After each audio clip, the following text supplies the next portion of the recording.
We're joined now by Kentucky Governor Andy Beshear, who joins us from Lexington. Good morning to you, Governor. You're a blue governor in a very red state.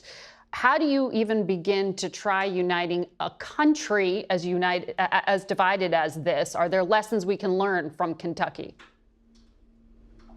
I think there's absolute lessons that we can learn from Kentucky, a state where last year I won as a Democrat by 5 points and Donald Trump just won by 30. And I think it basically boils down to both running and governing, where people wake up in the morning and what they worry about when they go to bed at night. And that's not the next election. It's their job and whether they make enough to support their family. It's the next doctor's appointment for themselves, their parents, or their kids. It's the roads and bridges they drive every day. It's that public school they drop their kids off at, and it's public safety in their community. The goal here is to focus on all of those things where if people don't feel secure in those areas, they don't get to anything else. They don't get to the crazy thing that some politician said last night or this morning. They don't get to that next piece of policy that's out there. So it's about a relentless focus on people's everyday needs and their everyday life.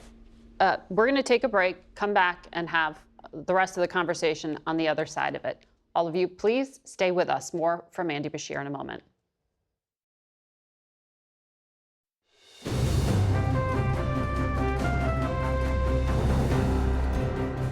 Welcome back to Face the Nation. We return to our conversation with Kentucky Governor Andy Beshear. Governor, Kentucky has a lot of coal. It's got natural gas. Mr. Trump has selected Chris Wright, the CEO of Liberty Energy, to be the next energy secretary if confirmed. He's also selected Doug Burgum, the governor of North Dakota, to run the Interior Department, and he's promised to open up more federal lands to drilling. Do you have any idea what the impact would be on your state from the signals being sent with these selections? Well, we'll see. I saw the comments recently from the CEO of Exxon, which was a little different than what we might expect, talking about needing to move to greener forms of energy regardless of what the policy of the day is. And I certainly see from companies that are coming into Kentucky each and every day. We just announced a new industrial battery facility that's going to create 1,600 new jobs.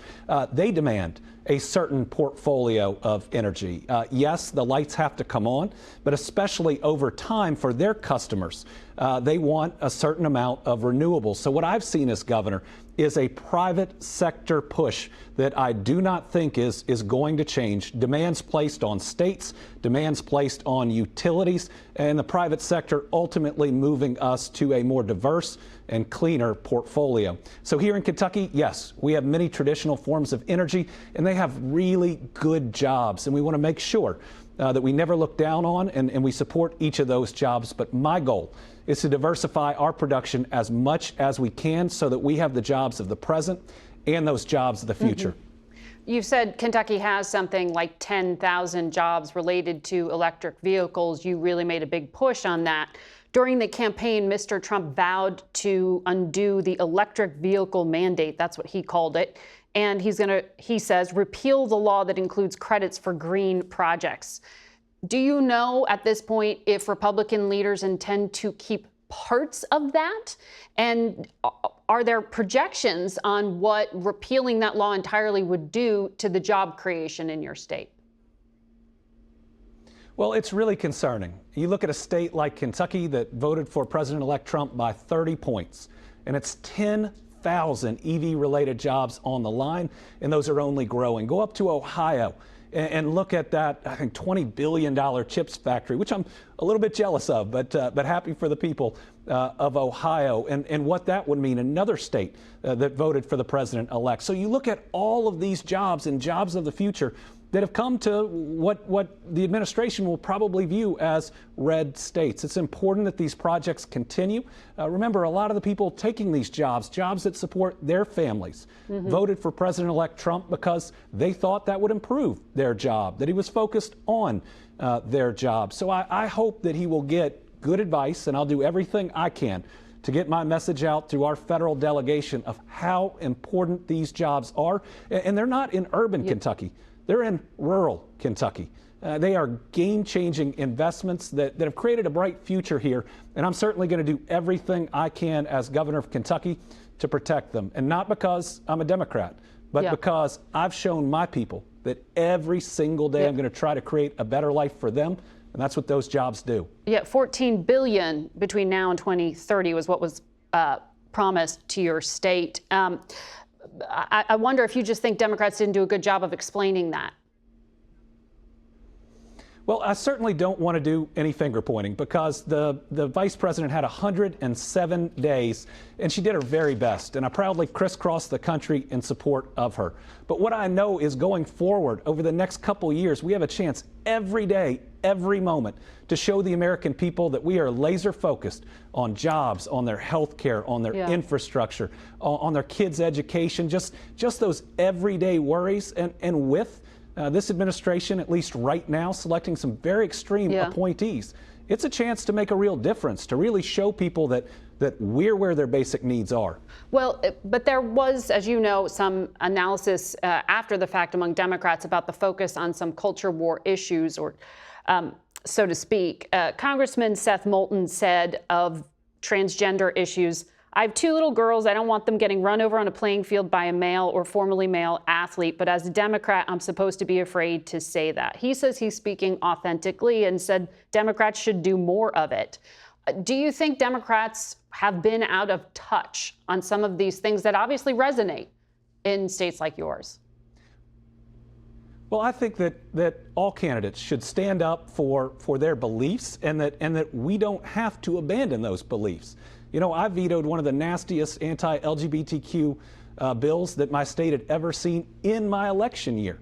But I did 2 things. Number one, I talked about my why. For me, that's my faith, where I'm taught that all children are children of God, and I wanted to stick up for some children that were being picked on in a pretty rough bill.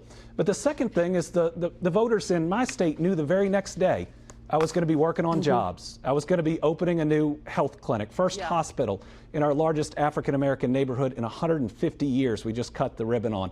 We've created 2 pediatric autism centers in Appalachia so that people don't have to drive 2 hours. So it's both sharing your why and your authentic why for your views, but the other piece is about that focus. Because remember, if we're talking about this issue of the day, and then we're talking about what Donald Trump said last night, and then we're talking about jobs, we're only spending a third of the time talking about what people are worried about and what impacts their life the most. Governor, thank you for joining us today. We'll be right back. We're joined now by Sue Gordon. She served as the Principal Deputy Director of National Intelligence during Donald Trump's first term in the White House. Good to see you here again. Great to see you, Margaret. So you personally briefed Donald Trump as president in the Oval Office. If this nominee to be, Tulsi Gabbard, becomes the Director of National Intelligence and John Ratcliffe becomes the CIA Director, are you confident that Mr. Trump will be told the information he needs to know and not just what he wants to know? Well, I think that's the question of the day. Intelligence is weird because it's always uncertain, and you are always making an assessment so that a decision maker can figure out what they're going to do with it, and so it's particular. And your only job is to ruthlessly report what you see, not what you prefer. So that's the primary job of the DNI, is to go in there and to be his principal advisor on intelligence. You're the first in, you're the last out. You cannot afford to, I'll say, pander to preference. Loyalty doesn't serve you well in that job. You have to be so committed that you will say inconvenient things. I will say, the former president would tell you that I would talk to him about Russian interference. I know he hated it, but Russia was in fact interfering and he needed to hear that information. So do I believe that Tulsi and John can be that person? If they believe they must be, they can learn. If they lean on the women and men of the intelligence community, they will produce an assessment, but that's a hard day and you better be good at it. You had to undergo an FBI background check to obtain a security clearance and to maintain it. You were a career official, 25 years at the CIA, then, as we said, moved on to national intelligence. The New York Times is reporting that Trump team may bypass the FBI process and just use a private firm to vet candidates. Then when the president is sworn in, he can grant access to the nation's secrets rather than go through that screening. What risk is there in bypassing the FBI? Well, the first risk is that you will get an incomplete picture of the human that is carrying both the trust of the American people and the trust of our allies and partners and the trust of the women and men that are putting their lives on the line for that judgment, right? Everyone hates vetting. It's intrusive. You don't know why anyone should have to do it because you know who you are, but the truth is we know adversaries and competitors will exploit humans to be able to advance their interests, and you want to make sure that the people that hold the American people's trust and the most precious pieces of information we have of advantage have no cracks in who they are. And so it seems expedient, but I think it will ultimately harm the institution. And by that I mean the institution of America, if you have people who we discover later that they should not have had access, or we discover later that they were vulnerable to the actions of our allies and of our adversaries and competitors. Because it's leverage on them. It is. I mean, the craft of human intelligence is actually finding someone who has a weakness and getting them to be able to advance your interests. And and what a really good day is when you find someone whose interests align with yours, and then you really push that. So a private firm isn't going to have the standards that we've had. I know it's inconvenient, but I think it's a bad strategy and risky for America. So CBS has also learned that to date, the Trump team hasn't signed the paperwork that would start the process of the national security briefings so that someone's not walking in cold. They're briefed and up to speed. Along with these background checks, that Partnership for Public Service, a nonpartisan group that helps with the transitions, confirmed that to CBS. Is there any good reason not to sign those papers? And what does it do for the officials who arrive without being read in on what's happening now? Yeah, I can't think of a good reason. I think one of the great falsehoods that's been perpetrated on America is that our institutions are malfeasant. They need to be better. They need to be slimmer, they need to be more transparent, but they're not bums. So you're not protecting anybody by not signing those papers.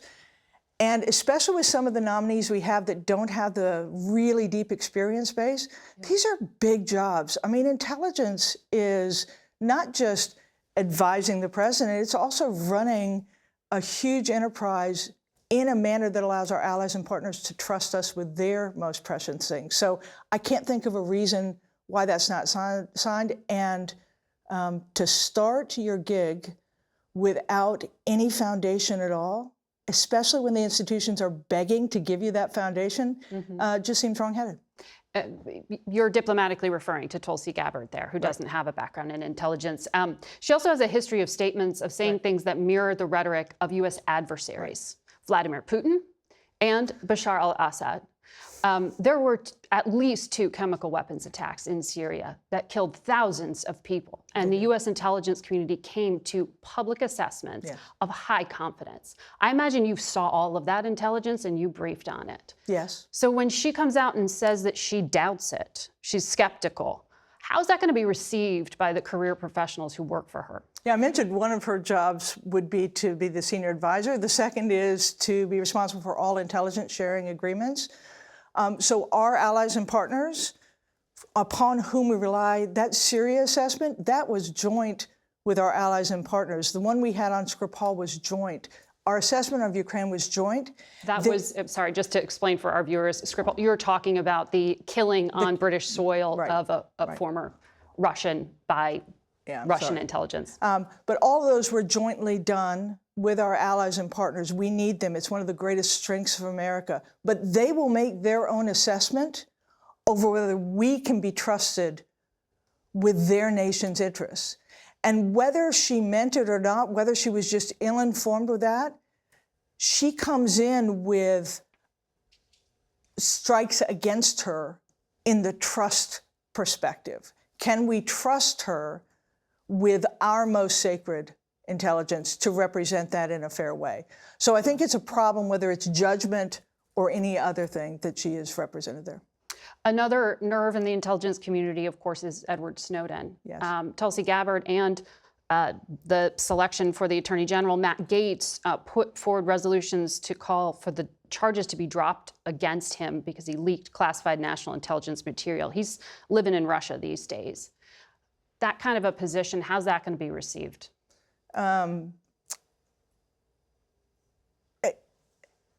It reflects a lack of understanding of who we are, and it reflects a lack of respect for what we do. Unauthorized disclosures of intelligence are always bad. Don't go with the good or bad, any good outcome, or whether he was right or wrong. He had no authority and he had different paths, and he harmed America. He not only harmed intelligence, he harmed our allies and partners, and he harmed our businesses by what it allowed China to assume about that. There is nothing justifiable about what he's done. None. And so if they vacate it, what they're basically saying is all those rules you follow in order to be able to serve America, they don't matter anymore. Sue Gordon, thank you for explaining this very opaque world of intelligence to us and for your analysis today. We'll be back in a moment. Dr. Deborah Birx served as the White House coronavirus response coordinator in Donald Trump's first term. She also had a long career in public health in the Army, working on AIDS in Africa at the State Department, as well as time at the CDC.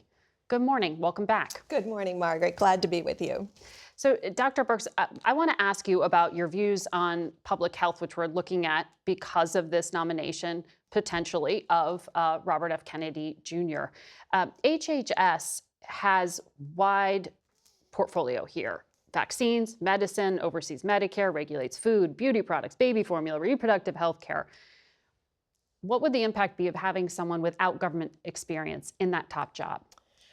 Well, I think the most important thing is what team he would bring with him, because you're talking about really a large cap corporation with a highly diverse group, which you have to really bring together and, frankly, eliminate some of the duplications between these agencies to really become more cost effective. And so really having a management person at his side, a chief of staff perhaps, that has really come out of industry, that would know how to bring and look and bring those individuals together that are running the other agencies, because it's a very, HHS is probably one of our most complicated departments. So you're saying people with experience around him, we need to look at those lower level appointees Mr. Trump might make. Well, what's so interesting with RFK Jr. is how he has in some ways tapped into this health movement in America. He's talking about more regulation, not less, when it comes to American food. Here's some of what he said. I'm just going to tell the cereal companies to take all the dyes out of their food. I'll get processed food out of school lunch immediately. 10% of food stamps go to sugar drinks, to sodas. We're creating diabetes problem in our kids by giving them food that's poison, and I'm going to stop that. Those sound like good goals. Can he actually take on big agriculture and get that through? I think because a lot of the people who are suffering the most from these additives are actually people in our rural areas. 16% of the Americans live in a rural area, but they are providing all of our oil and gas, all of our fiber, all of our cotton, and all of our food. And the level of diabetes in these communities, because of their access to certain foods, is extraordinarily high. I just came out of the field. 58% of the adults in the town that I was just in had already diabetes or pre-diabetes based on a household survey when we went house to house. This is the reality of America. And so what I'm hoping is he brings his transparency for all Americans, and we really start to tackle these issues one by one by one. I think everybody across America wants to have healthy kids that they know will grow up and not end up with the complications of diabetes or heart disease. It was very hard for Michelle Obama when she was First Lady to get any of that done. And it might be hard for lawmakers who come from some of those agricultural states to vote against their own interests in terms of the farm subsidies and the like. Well, we're not talking about eliminating good food. We're talking about using all of their ingredients in a way that is more healthy for Americans. And I think that's what people are calling for now. Europe did it years ago. And I think we're capable of doing that. We are really smart, high levels of technology. We can make food tasty without a lot of these additives because we can see that other groups are doing it in a small way. So we're not talking about eliminating the need for wheats and grains. We're talking about putting those together in a healthy way. I want to ask you as well about some of the things he said about vaccines. As you know, the vaccination rates are declining in America. He said things like restoring transparency around them. It's not really clear what that means. Why do you think there's a decline in vaccination? I think there's two pieces to it. I think when we talk about things in public health, we don't acknowledge the concerns. Because when my children went to school, there was maybe 1 in 1,000 kids with autism, diagnosed autisms. Now it's 3 per 100. So every mom is seeing a classroom of kindergartners where one of the children has autism. That's scary to moms and dads. They want to know why. So it's not good enough for us to just say vaccines don't cause autism. It's us finding what is the cause of autism and reverse it. A lot of people would absolutely agree that it is ridiculous that there isn't a lot of research and established causation of autism. But what he has said in the past is that autism is caused by vaccines. And there's no scientific basis for that conclusion, as I understand it. That's correct. And so that's why when he talks about transparency, I'm actually excited that in a Senate hearing, he would bring forward his data and the questions that come from the senators would bring forth their data. What I know for sure is he's a very smart man who can bring his data and his evidence base forward, and we can have a discussion that many Americans believe already is a problem. So until we can have that transparency and that open discussion from both sides, I know the members have incredible staffers who will bring great questions from their constituents, and that hearing would be a way for Americans to really see the data that you're talking about, that we can't see that causation right now, but what is causing it? And so you're absolutely right. Addressing what the cause is will be critical. And I think what has confused people is we weren't clear about what COVID vaccines do and don't. And so now people are questioning, well, what do my childhood vaccines do and don't? And they don't understand that some of the vaccines that their children are getting protect them from both disease and create herd immunity. And some of them that they get are just for their child, like H-flu and Pneumovax, to protect their child from getting very serious illness. And we're just not explaining all of this correctly. Well, and that's why the messenger matters so much on this, which is why his past statements are being scrutinized. You worked on AIDS for a good part of your career.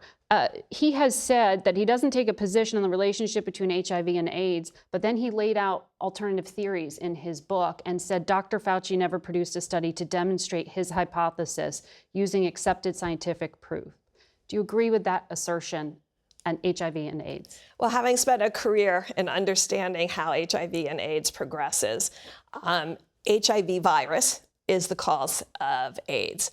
Period. There's a whole set of things that happen, and I think what HIV taught me is it's asymptomatic for 10 years. And we're finally recognizing how important asymptomatic disease progression and disease transmission is.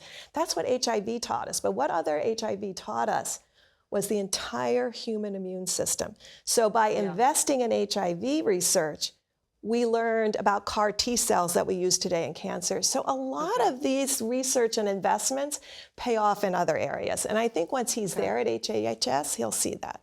If he's open to the data. Dr. Birx, thank you. We'll be right back. That's it for us today. Thank you all for watching. Until next week. For Face the Nation, I'm Margaret Brennan.